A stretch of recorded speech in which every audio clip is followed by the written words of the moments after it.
Gente, vamos lá então, vamos começar, vamos orar, pedir ao Senhor sua bênção no nosso estudo. Senhor, nós te agradecemos em nome de Jesus Cristo, Senhor da vida, por essa tarde. Obrigado, Senhor, pelo privilégio do estudo da tua palavra, e pedimos que tu sejas gracioso para conosco no entendimento da verdade das Escrituras. Ajuda-nos a compreender o que temos examinado, Pai, e concede-nos graça. Graça em nome de Jesus, para que vivamos aquilo que temos aprendido para a glória do teu nome. Amém. Muito bem, na semana passada nós começamos a examinar o atributo comunicável de Deus, chamado amor. A gente poderia passar aqui um ano ou mais só estudando. Eu pegaria o meu livro sobre o amor de Deus derramado nos nossos corações para examinar isso, porque é muito vasto esse assunto. Mas nós pontuamos então a essência disso aí, que foi trabalhada por Anders Nygren. Esse cara foi muito importante para o meu próprio entendimento e para aquilo que virou o meu livro, na obra dele, Agape and Eros, uma obra não disponível em português, onde ele explica que o amor de Deus ele é caracterizado por 4 elementos, segundo a Bíblia. E o primeiro foi o que nós vimos domingo passado. O amor de Deus ele é espontâneo e não motivado. Deus não vê absolutamente nada de agradável em nós. Tudo o que nós poderíamos esperar da parte de Deus quando Ele olha para nós é repulsa. É repulsa. Daí porque a Bíblia usa termos muito fortes para expressar essa percepção de Deus, de que nós somos vermes. Isso é muito forte. Nós somos vergonha. Isso é muito forte. Nossas obras não passam de trapos de imundície.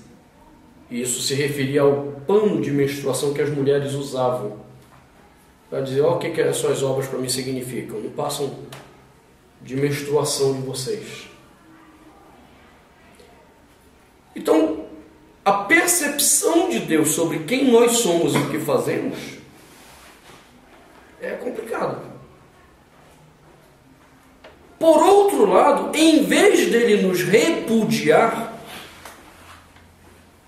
ele nos ama.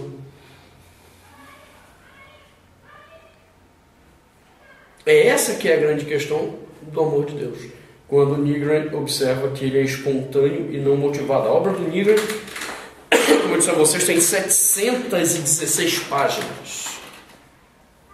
E aí nesse ponto ele vai examinando várias passagens da Bíblia, onde nós vemos essa repulsa de Deus natural pelo homem e a capacidade dele amar aqueles que diante dele são repulsivos.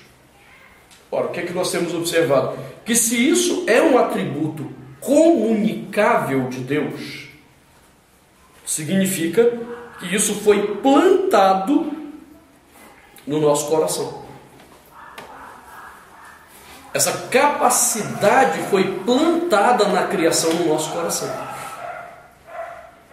Por outro lado, o pecado obscureceu essa capacidade.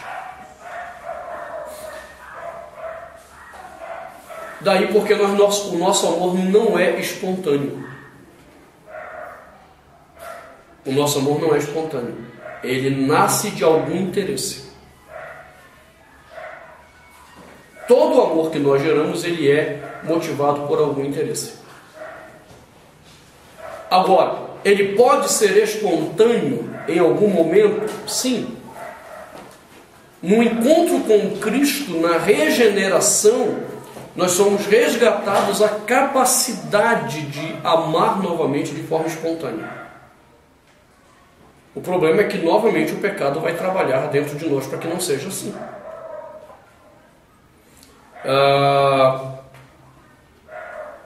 Nós estávamos falando aqui das crianças, né? E aí eu lembrei de uma entrevista do Jô Soares. Eu não lembro o nome do camarada. Ele hoje é doutor em educação pela USP. E quem é esse cara? Ou quem era esse cara? Era um menino de rua, que foi levado lá para FEBEM, em São Paulo, na época da FEBEM, e uma educadora francesa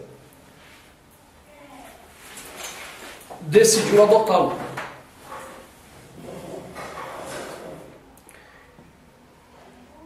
E ele era endiabrado. Ele não era nenhum anjo. O moleque era endiabrado. E dava trabalho para essa educadora. Isso é ele falando no Jô Soares. Dava extremo trabalho. E por outro lado, ele ficava com raiva. Porque em vez de ela mandá-lo embora, devolver, tá aqui, não quero esse moleque, assim, endiabrado, né? Do jeito que ele ia contando no Jô Soares, eu me lembrava daquele filme do Denis o Pimentinha. Não sei se vocês já assistiram o Denis o Pimentinha. O cara endiabrado. E ela continuava insistindo. Aí um dia ele disse que ele decidiu testá-la de vez. Ele foi lá no quarto dela, ligou a banheira. Ela foi trabalhar, ele ligou a banheira e deixou o dia todo lá. Aí tu já imagina o que aconteceu, né? Encheu a banheira, a água transbordou, foi entrando na casa. Aí quando ela chegou, que ela viu aquilo, aí ele disse assim, agora ela vai me arrebentar na porrada, né? Diz que ela sentou na porta e começou a chorar. E ele lá olhando. Ela chorou.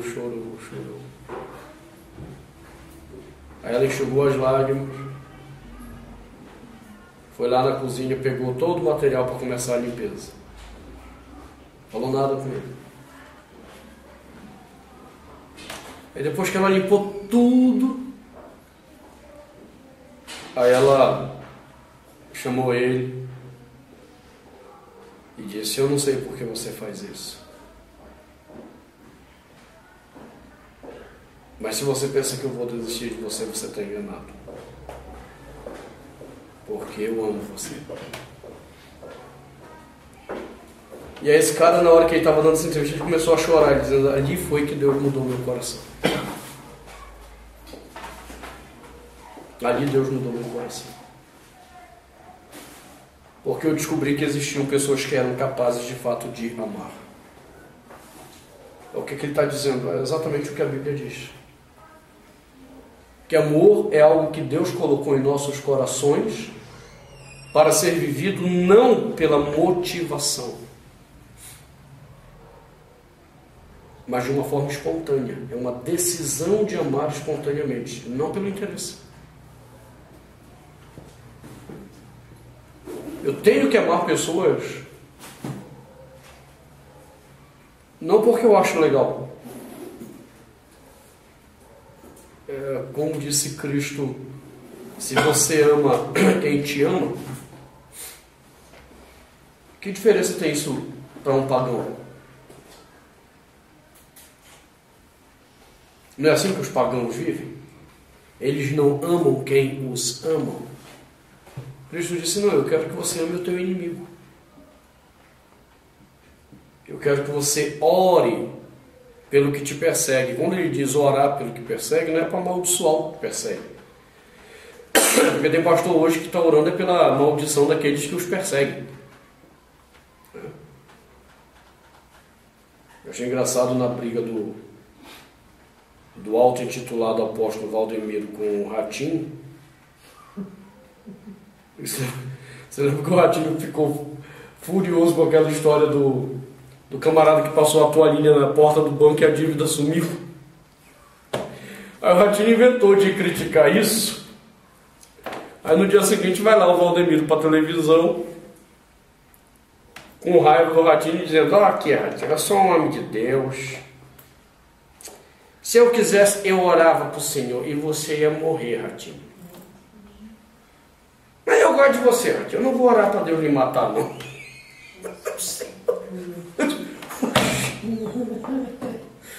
Onde é que fica o ensino de Jesus? Ame o teu inimigo, ore pelo que te persegue e é orar pelo bem dele. Entende?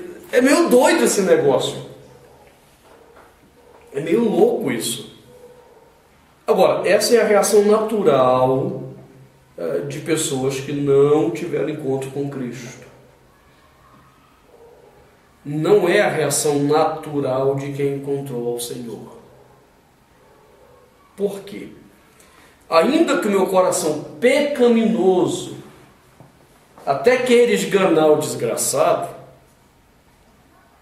a mente de Cristo em mim me acusa do meu pecado e eu não posso conviver em paz.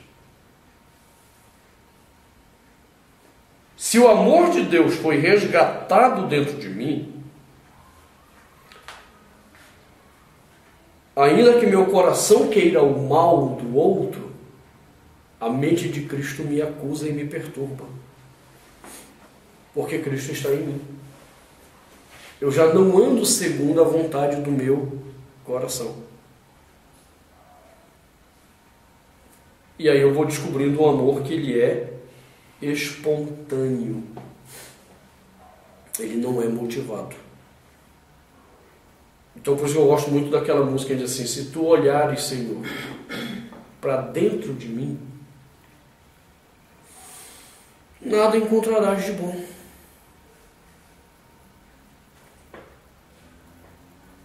Nada.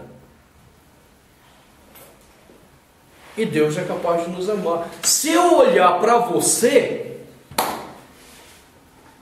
eu não vou encontrar nada de bom em você.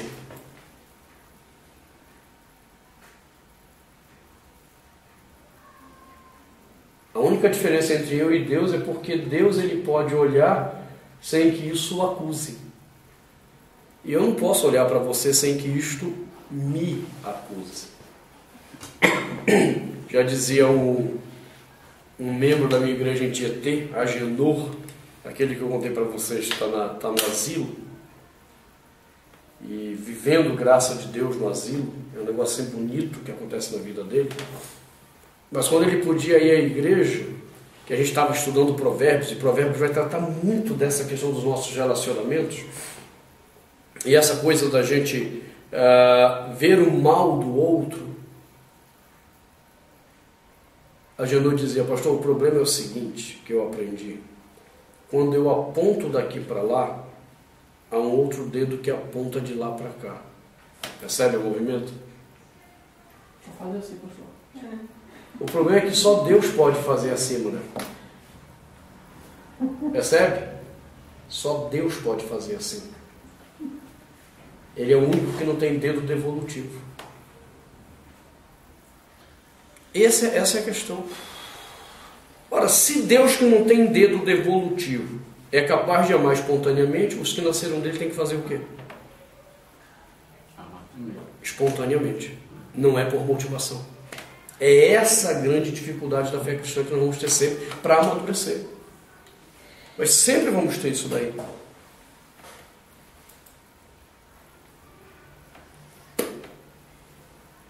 E aí eu posso lembrar as trajetórias da minha vida, todas as vezes que a motivação era a razão para amar. Não, quem ama por motivação é um pagão. Pagãos amam por motivação. Filhos de Deus regenerados foram regenerados na capacidade de amar sem ter motivação nenhuma. É aquela coisa assim: eu gosto de você de graça. Já ouviram essa expressão? Antigamente o pessoal dizia: não sei porquê, mas eu gosto de você de graça. É mais ou menos essa a ideia do amor de Deus. é amar de graça. Mas Nigren coloca um outro ponto que ele avalia na literatura bíblica e no mundo antigo, nessa obra dele, dizendo que o amor de Deus não é apenas espontâneo e não motivado. Diz assim, o amor de Deus é indiferente a valores. Deus não busca valor em alguém. Antes, pelo contrário, ele comunica valor ao outro. Aí lascou tudo.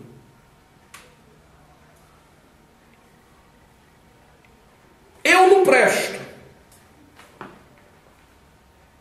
Deus me ama. Deus está satisfeito com isso? Não. Ele me ama e comunica um valor à minha vida que eu não tenho.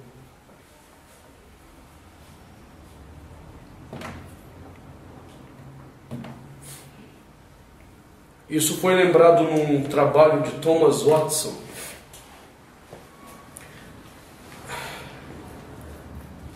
Ele conta a história de um homem que pegou 5 passarinhos horrorosos, depenados, feridos, 5 passarinhos nojentos, e estava levando para a casa dele para matar. E ia comer. É feio, nojento, não serve para nada mesmo, comer, né? E aí um homem passou e viu aqueles passarinhos e olhou para aquele que os carregava e disse assim: quanto você quer nesses passarinhos? Aí o cara assim: não, cara, isso não vale um centavo. Eu estou levando para casa que eu vou matar e vou comer. Quanto você quer neles? Esse cara não vale nada. Eu não estou perguntando isso. Eu quero saber quanto você quer. Aí o cara chutou um valor lá. Tá bom, então tanto. Aí o cara pegou e pagou. O cara pegou os passarinhos e levou para a casa dele. Tratou deles. Curou os passarinhos. E ainda que não fossem passarinhos bonitos, por causa lá da espécie, o seu canto era bonito.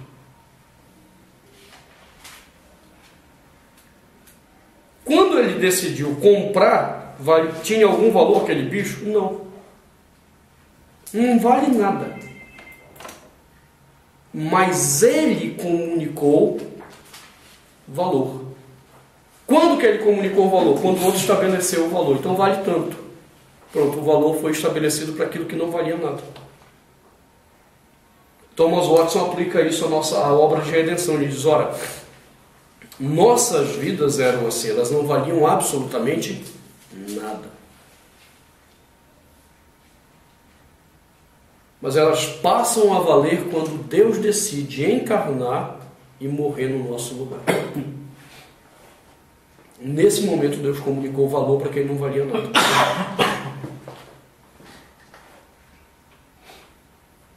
E essa é a segunda dinâmica do amor de Deus.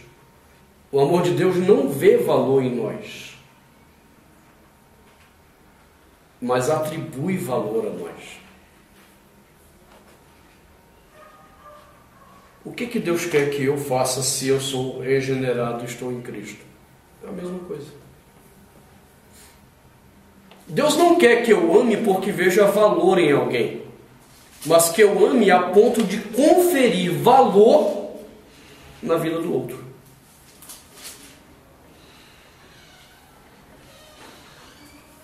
E entenda, isso não é apenas com os meus parentes.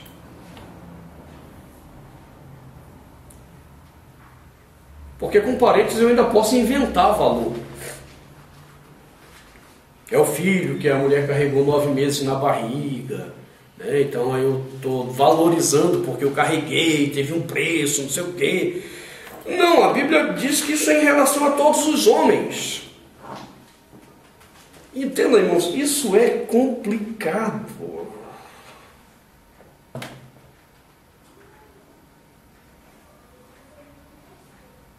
Quando você vê assassinos, estupradores, gente promíscua, e você ter que amar e conferir valor a esse tipo de gente não é fácil.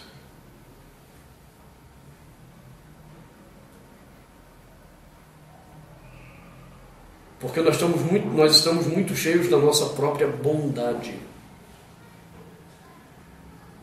Ainda que a gente diga verbalmente que a gente crê que a gente não vale nada, quando a gente vê uns caras desse tipo, aí a gente se revolta porque a gente acha que a gente é alguma coisa.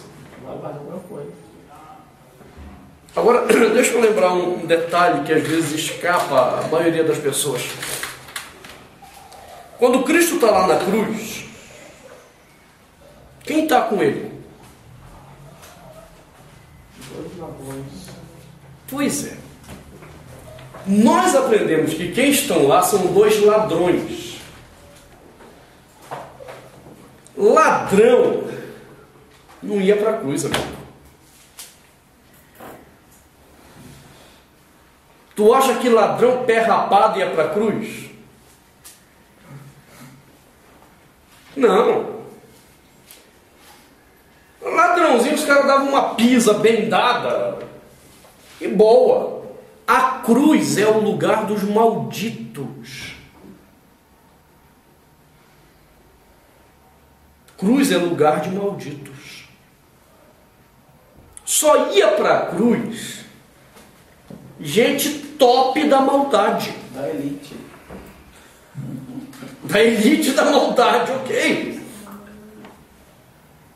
Então, cara, não. O cachoeiro não é tão mal.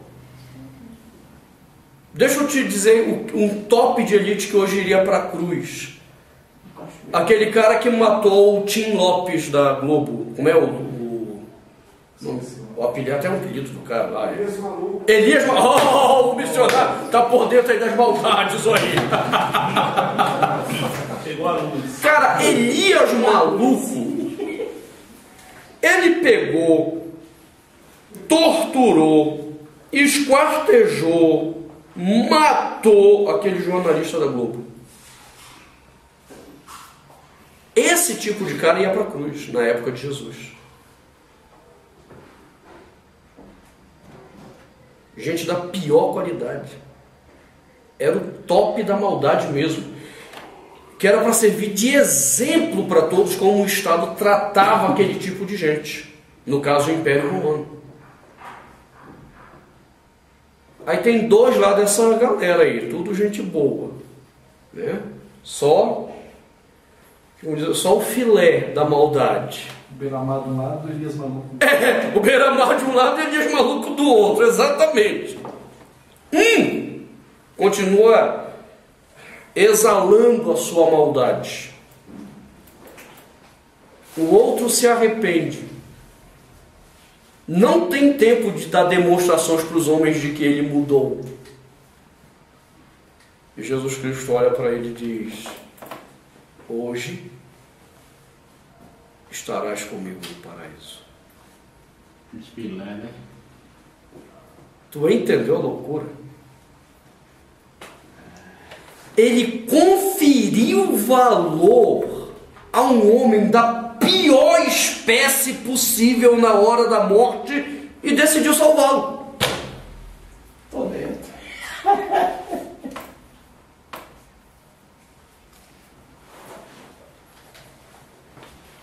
E entenda, faz isso estando ele em igual condenação, sendo que ele é inocente. Ele está sendo injustiçado. Então ele poderia seguir a máxima dos homens, né? E mandar todo mundo mesmo para o inferno logo, com a raiva, porque ele, inocente, estava num lugar que não era dele. Mas ele não toma a sua injustiça para descarregar no outro a sua ira.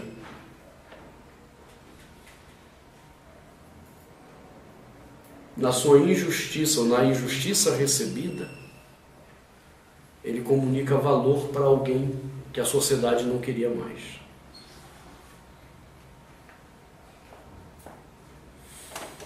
É por isso que quando eu olho desse prisma, eu digo: Senhor, me ensina a amar. Me ensina a amar.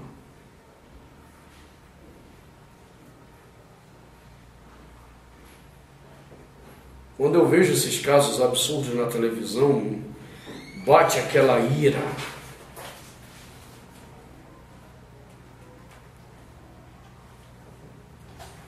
E a justiça própria. E aí geralmente eu termino com a pergunta para mim mesmo. E é sério, essa pergunta eu sempre termino para mim mesmo. Tu acha que tu é melhor do que ele?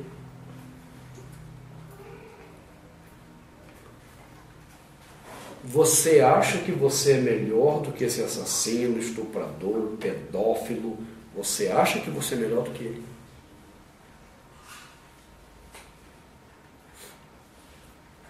Correto dizer que ele é o nosso representante na cruz? Quem? É correto dizer que ele é o nosso representante na cruz, o que foi perdoado? Nós poderíamos fazer uma analogia. Dizer que o texto está tentando mostrar isso seria difícil, mas dizer que é uma analogia, sim. Porque quem trata dessa questão do perdão é Lucas. Tanto é que essa narrativa dos ladrões aparece em Mateus, mas em Mateus não fala da questão do perdão. Mateus fala ainda do momento em que os dois estavam lá cheios da sua maldade. Lucas é o único que relata esse ponto da conversão daquele cara. Então em Lucas, você tem uma dinâmica interessante, que é a ótica dele do Messias sobre a humanidade. Pega a sua Bíblia para você dar uma olhada nisso que eu estou tentando falar. Só falando, vocês não vão entender. Vamos começar lá em Mateus para você entender essa questão da ótica da narrativa do Messias. Mateus 1.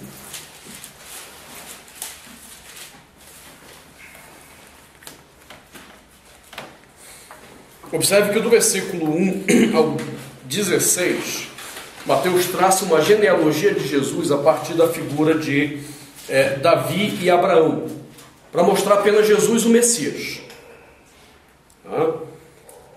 E aí, quando ele vai chegar lá no capítulo 27, que vão aparecer os ladrões lá na cruz e tal, 27, 29. 29? Acho que sim. Não, não é o 29 ainda não.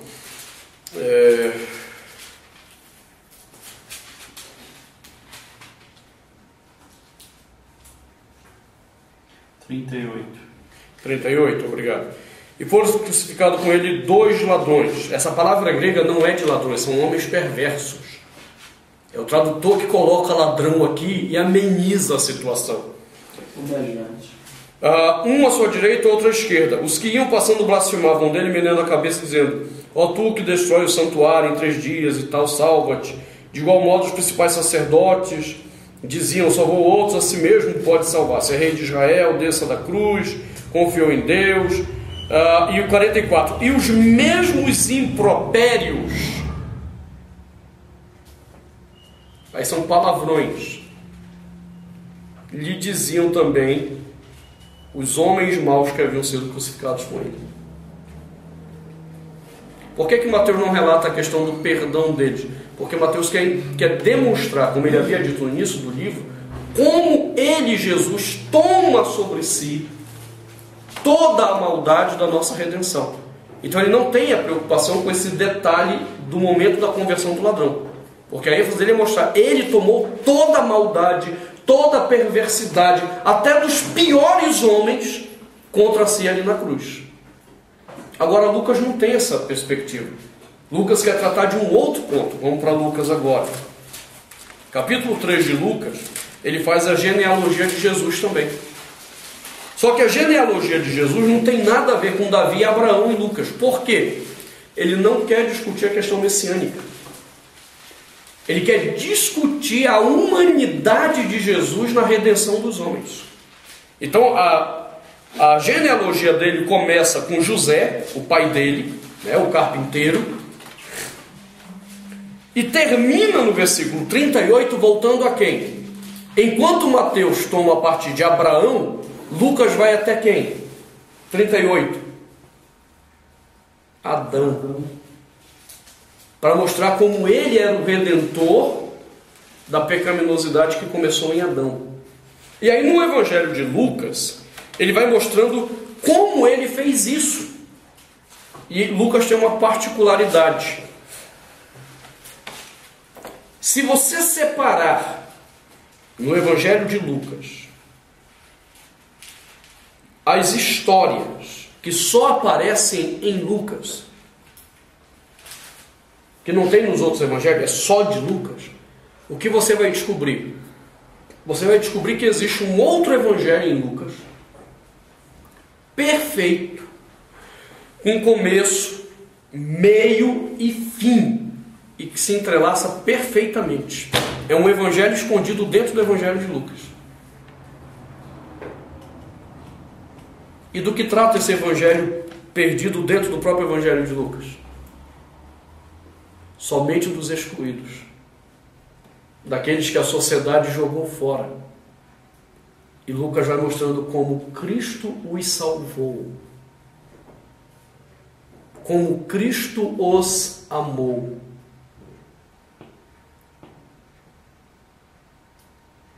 E aí, quando eu chego na cruz, eu encontro o mesmo relato desses homens perversos, só que lá Lucas não está preocupado, como Mateus, em demonstrar como ele tomou sobre si a injúria, mas em demonstrar como ele, ainda que tomando em si a injúria, foi capaz de salvar os piores homens daquela cena. Então, por isso, essa ideia de que esses homens nos representam, ela pode ser uma analogia de que até os piores homens, em toda a sua maldade, são alcançados pelo amor dele. E isso não é diferente de nós. O que nós temos que entender, do ponto de vista bíblico, quando a gente pensa nesses homens perversos, é que eu não sou um pedófilo, um estuprador, um torturador, ou qualquer outra perversidade que vem na sua mente dantesca. Eu, Ayrton Williams, não sou essas coisas, não é porque existe a justiça em mim. Potencialmente, eu sou todas essas coisas. Eu sou todas essas coisas. Por que eu não pratiquei? Porque de alguma forma houve aquilo que Paulo chama daquilo que contém o avanço do mal. Na minha vida eu tive o privilégio de ver aquilo que contém o avanço do mal operando em mim. E segundo Paulo, o que é que contém o avanço do mal? O próprio Evangelho. O próprio Evangelho. Isso significa o Evangelho que converte os homens? Não. O Evangelho que é anunciado na sociedade, que ainda que não converta os homens, contém o avanço do mal. Isso que não perceberam o avanço do mal aí. O que está acontecendo hoje? Por que todo santo dia a gente agora liga a TV, liga o rádio, compra um jornal? Cara, todo santo dia a mulher foi estuprada, a criança foi violentada, o outro matou com crueldade alguém. Por que todo santo dia a gente está ouvindo isso? Não é porque hoje nós temos a mídia para divulgar isso. Não, não é. São dados estatísticos. O avanço do mal, o mal aumentou. O mal aumentou.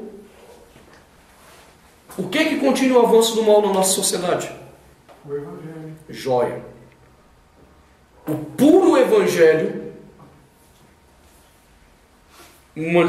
continha o avanço do mal.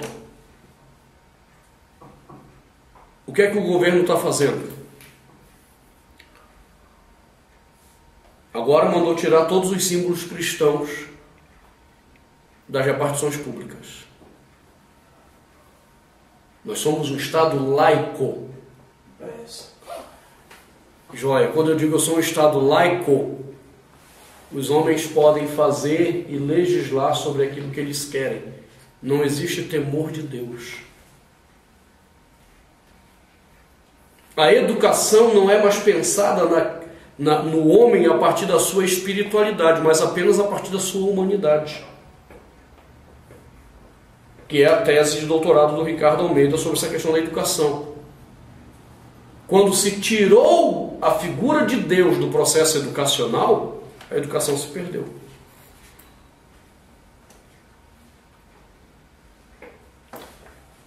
Nos Estados Unidos, a desgraça moral deles está acontecendo desde quando? Desde quando vários estados proibiram começar a aula com uma oração. É proibido.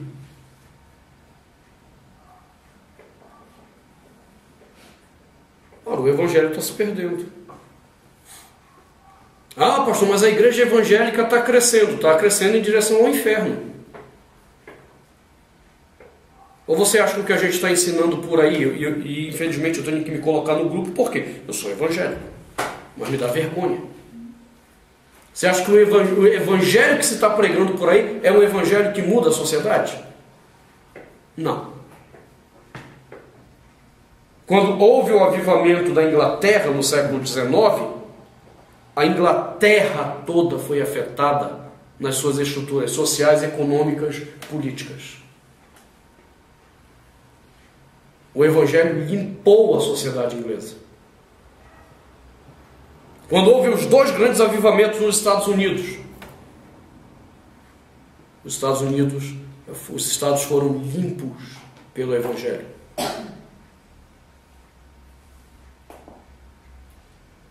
Nós evangélicos vamos só crescendo. E a pergunta é: cadê o poder do evangelho? Se tudo agora virou comércio, o cara que se converte já transforma a conversão dele no mercado para ganhar dinheiro com testemunho.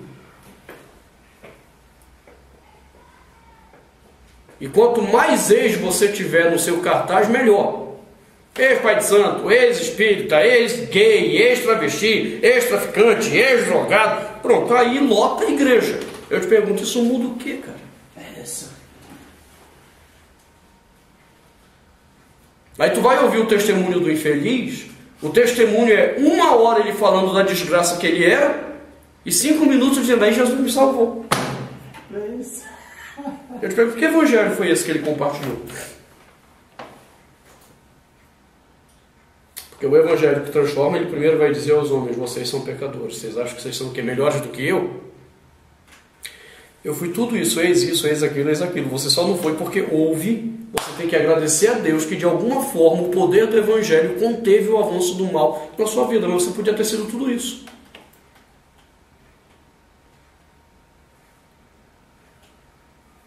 Então, quando eu vejo essas notícias na TV, que bate aquela ira de justiça própria, é muito interessante quando eu me iro e me vem essa pergunta automaticamente: você acha que você é melhor do que ele? Você acha que por você mesmo você não faria aquilo?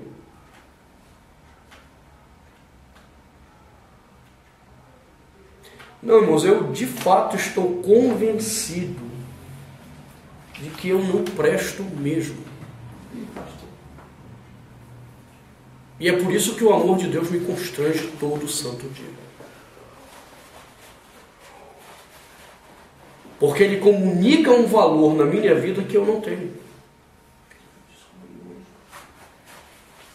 Você acha que Deus precisa de mim para fazer o que Ele está fazendo? Não. Deus não precisa de mim.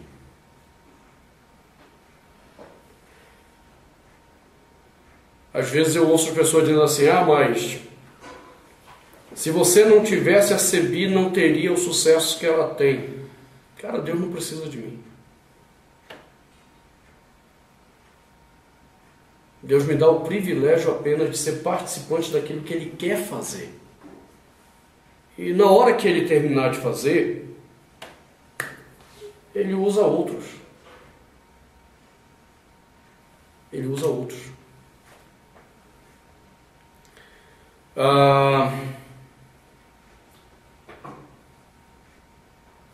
E eu estou convencido de que vai ser assim.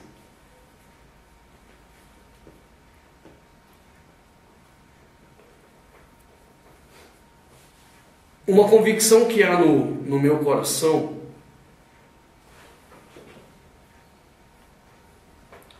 é de que, devido ao meu pecado, e eu me refiro ao deserto de 2007, Um deles, né, pastor? aquele foi terrível. É que eu estou pegando pelo mais grave. Eu estou convencido de que, olhando biblicamente a questão, os meus dias foram abreviados.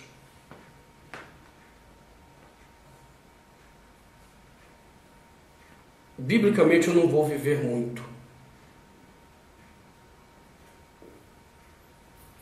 E por isso eu sei que Deus tem decidido me usar exatamente para mostrar essa questão.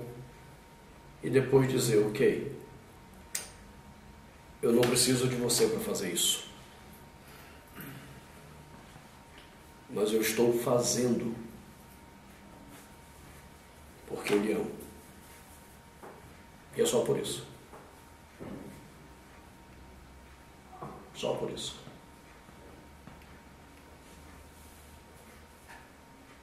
Eu estou tão convencido disso que a minha oração para Deus é apenas que Ele tenha paciência e deixe eu ver o Arthur chegar pelo menos na faculdade.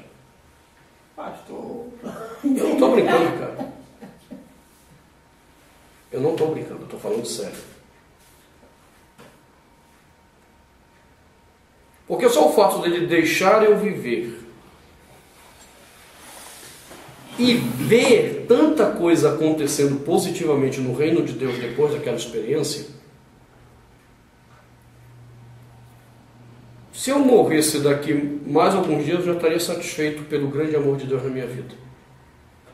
Então, hoje eu realmente não tenho essa dificuldade. A minha única dor seria de não ver meu filho crescer, só isso. Mas eu tenho plena convicção de que meus dias foram abreviados. E é uma leitura bíblica, teológica que eu faço do que aconteceu. Então, aí eu olho para Deus e vejo como Ele ainda é capaz de comunicar valor numa vida que não tem valor em si mesmo. E o que Ele quer que eu faça? Que eu comunique valor para as pessoas que não têm valor.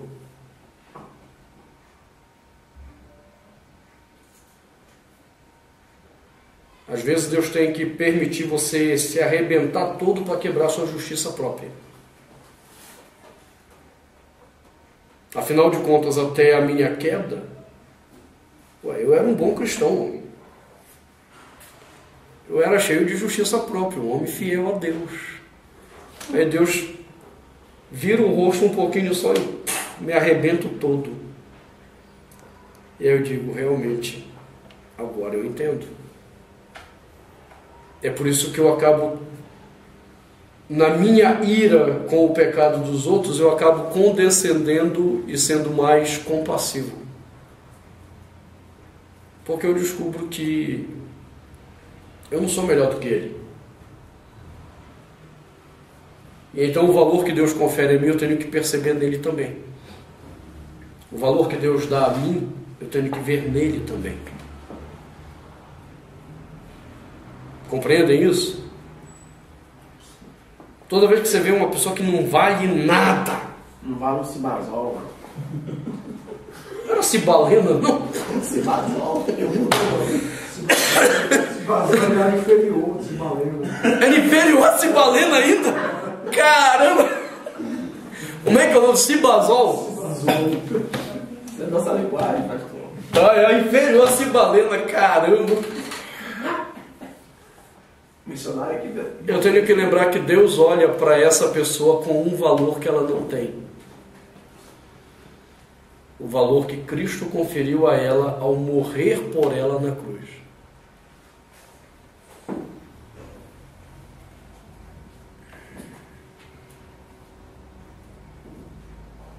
Como diz aquele japonês da Praça é Nossa, né? Ih, complicou! Complicou.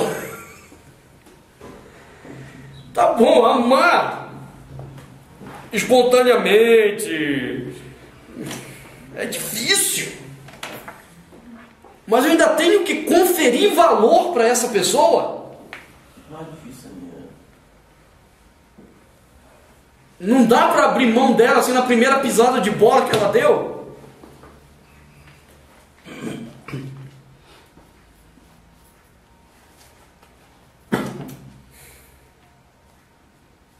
Aí lá está o apóstolo Pedro de novo.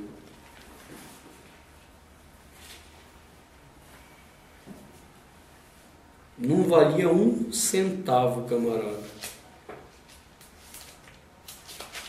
Cheio de justiça própria.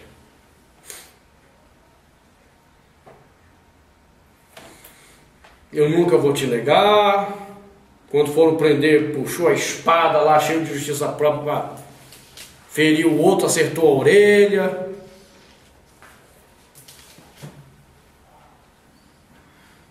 A primeira possibilidade. Não conheço. Não sei quem é não. Não era do grupo deles não. E o infeliz vai lá e nega Cristo 3 vezes.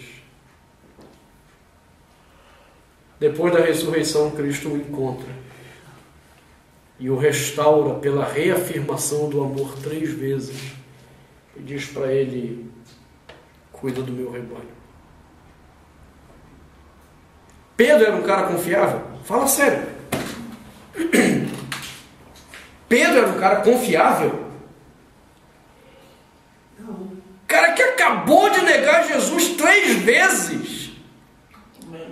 E como foi que Cristo fez com ele? Não, eu vou observar você, Pedro, para ver se você mudou. Não, Pedro, tu me amas? Amo. Tu me amas? Amo. Pedro, tu me amas? Aí Pedro entende, cai a ficha. 3 vezes. E Senhor, tu sabes todas as coisas. Tu sabes que eu te amo. Vou te colocar em observação, Pedro.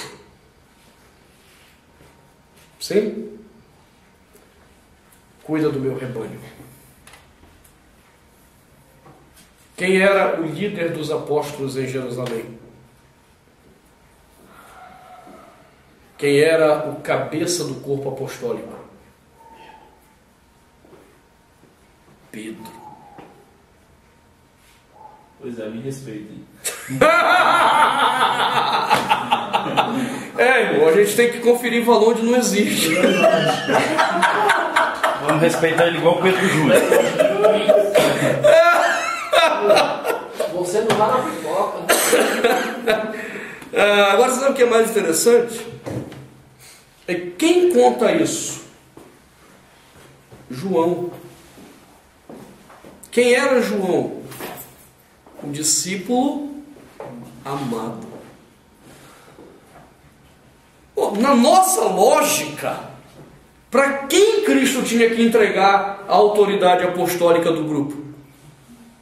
Quem estava lá na cruz chorando foi o único que foi com a mãe de Jesus, com Maria, chorar lá na cruz. Quem foi? João. Não, João Batista não, mas João é um apóstolo. É o único que está lá, o único de 12 que estava lá com ele até o final. E aí, na hora de entregar a autoridade do corpo apostólico, ele olha para o infiel, para o traidor, e diz: apacenta o meu rebanho. O que é que ele fez? Ele conferiu o valor para quem não tinha valor nenhum. É isso que é chocante no amor de Deus. Ele não apenas nos ama espontaneamente, ele confere valor aonde não existe.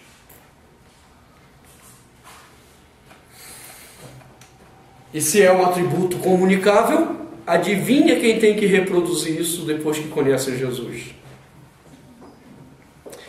Eu e você. Se eu de fato conhecia Cristo, e como diz Paulo em Romanos 5, o amor dele foi derramado em meu coração, a única maneira de demonstrar que o amor dele foi derramado no meu coração é amando espontaneamente e conferindo valor para quem não tem valor. Toma ali. Tonhonhon. Você acha que acabou? Anders Nygren ainda encontra mais 2 elementos mais provocativos ainda do amor de Deus.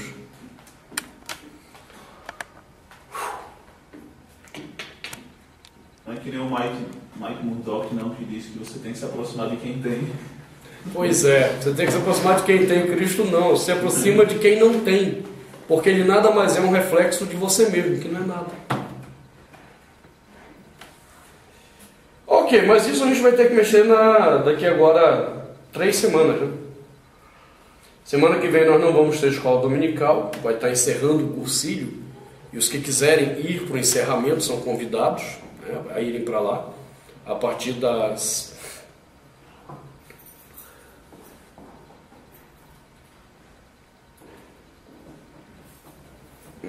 16 horas tem que sair daqui, às 4 horas. E aí, consequentemente, não vai ter culto também domingo que vem.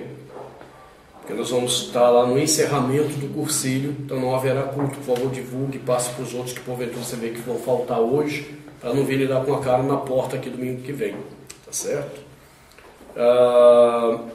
Na outra semana eu não vou estar aqui, vou estar em Fortaleza, dando um curso para casais lá sobre cantares, e alguns irmãos irão, né, para Fortaleza. Para o curso eu não sei, mas para Fortaleza eles vão.